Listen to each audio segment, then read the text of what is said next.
오늘 이 영상을 끝까지 보시면 후보자들과 상대하실 때 산으로 가는 대화를 막으실 수 있으실 겁니다. 안녕하세요 여러분, 김호영입니다. 오늘은 여러분들께 리크루팅 기본 노하우와 개념을 말씀을 드려보도록 하겠습니다. 후보자분들 만나시면 어떤 이야기를 해야 될지 막막하시죠? 대화는 점점 산으로 가고 내가 도대체 이 친구를 왜 만났는지 이런 생각이 드실 겁니다. 저 또한 영업을 처음 했을 때 리크루팅에 대한 개념이나 비법을 배운 적이 없기 때문에, 그리고 여러분들 한번 인터넷에 검색해 보세요. 유튜브도 그렇고 모든 곳에서 영업이나 상품에 대한 화법이나 이런 건 많이 알려주지만 리크루팅 비법은 많이 알려주지 않습니다. 그냥 오래 하셨던 분들이 하는 얘기, 이런 얘기 있을 거예요. 그냥 리크루팅 뭐 있어? 그냥 월급 명세서야. 근데 요즘에는 그런 월급 명세서로만 리크루팅이 되지도 않고 꼭 내가 월급을 많이 벌어야만 리크루팅 할 수 있는 것도 아니잖아요. 그래서 제가 여러분들께 리크루팅을 하기 위해서 후보자를 만났을 때 가장 먼저 첫날에 해야 되는 거에 대해서 오늘은 말씀을 드려보도록 하겠습니다. 회사에 대한 확신을 가지고 있고 내가 영업에 대한 즐거움을 가지고 있는 나머지 후보자들을 처음 만났을 때 대부분의 분들이 회사의 비전이나 업의 비전을 이야기를 많이 하세요.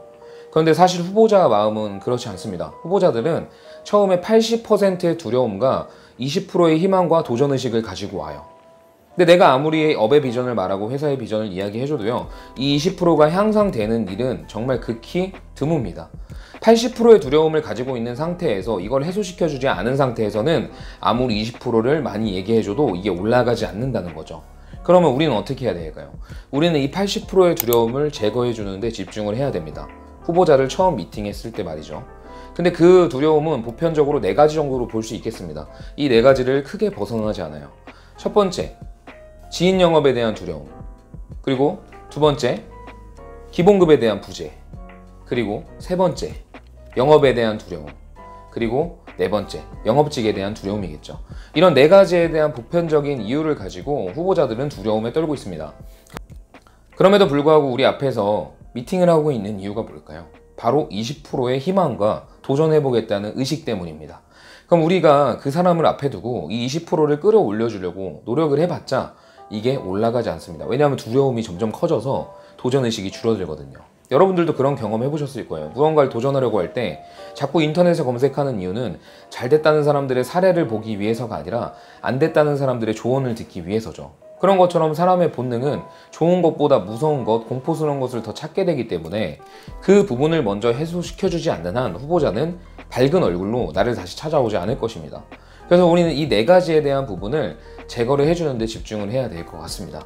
여러분들은 어떻게 영업을 하셨나요? 일단 여러분들께서 후보자를 도입한다는 것은 내가 어느 정도 후보자들을 성장시켜 줄 수 있다는 전제하에 시작을 하셔야 되는 것이겠죠. 그렇기 때문에 후보자에 대한 이 지인 영업에 대한 두려움을 내가 어떻게 해소시켜 줄 것인지, 저는 당연히 제가 개척 영업을 했기 때문에 그 부분을 자신 있게 해결해 줄 수 있었고요. 두 번째는 기본급의 부재. 여러분들 기본급에 묶여 있는다면 그 고소득을 벌 수 있을까요? 그리고 내가 잠재력이 있는 사람이란 거를 찾아볼 수 있을까요? 내 안에 잠든 거인을 깨울 수 있을까요? 절대 불가능합니다. 현 제도에서는 내가 노력해도 그만큼만 주고 노력하지 않아도 정해진 만큼만 주기 때문에, 그리고 내 옆에 있는 사람도 열심히 해도 내가 더 열심히 해도 달라지는 것이 없기 때문에 그런 동기부여 자체가 될 수 없습니다. 그래서 그 기본급에서 왜 벗어나야 되는지에 대한 이유를 여러분들께서 후보자들에게 어필하시고 그 부분을 해소시켜주면 되고요. 그리고 영업에 대한 두려움 같은 부분은 여러분들께서 똑같이 겪었던, 막상 해보니 해볼만하고 즐거운 일이고 많은 성취감과 개인적인 성장을 이룰 수 있다는 사실을 여러분들의 스토리를 담아서 말씀을 해주셔야 되고요. 그리고 영업직에 대한 두려움도 있습니다. 영업을 처음 해보기 때문에, 특히나 보험 영업은 영업 중에서도 가장 어렵다고 하는 영업인데 후보자들이 아무런 가감 없이 도전을 하진 않을 거 아닙니까? 그래서 여러분들께서 영업 처음 시작해도 할 수 있다는 그런 희망감이 들 수 있게끔 그 두려움을 제거해 주셔야 됩니다. 여러분, 여태까지 후보자를 만나셨을 때 어떻게 이야기하셨을지 모르겠습니다. 보험업에 대한 비전, 회사의 안정성, 이런 거를 많이 말씀하셨겠죠. 그런데 사실 후보자를 처음 만났을 때 우리가 정말로 집중해야 될 것은 아까 말씀드렸던 4가지 두려움에 대한 두려움 제거와 해소입니다. 이 부분을 여러분들께서 명확하고 정말 마음이 울릴 수 있게 진정성을 담아서 해소시켜 준다면요, 후보자는 본인의 이제 고민의 시간을 거치고 밝은 얼굴로 여러분들을 찾아와서 입사하겠다고 결정할 겁니다. 그때는 니즈를 끌어올려 드리기만 하면 되는 거예요. 내가 했던 것처럼, 내가 성공해왔던 것처럼, 내가 즐겁게 영업을 했던 것처럼 후보자들에게 그런 긍정적인 기운을 전달해 주시면 되겠습니다. 오늘 리크루팅에 대해서 간단하게 이야기를 나눠봤는데요. 다음 영상에서도 리크루팅에 대한 이런저런 이야기들을 주기적으로 올려볼 생각입니다. 여러분들께서 보험 영업을 넘어서서 보험 사업가가 되시는 그날까지 함께 하도록 하겠습니다. 감사합니다.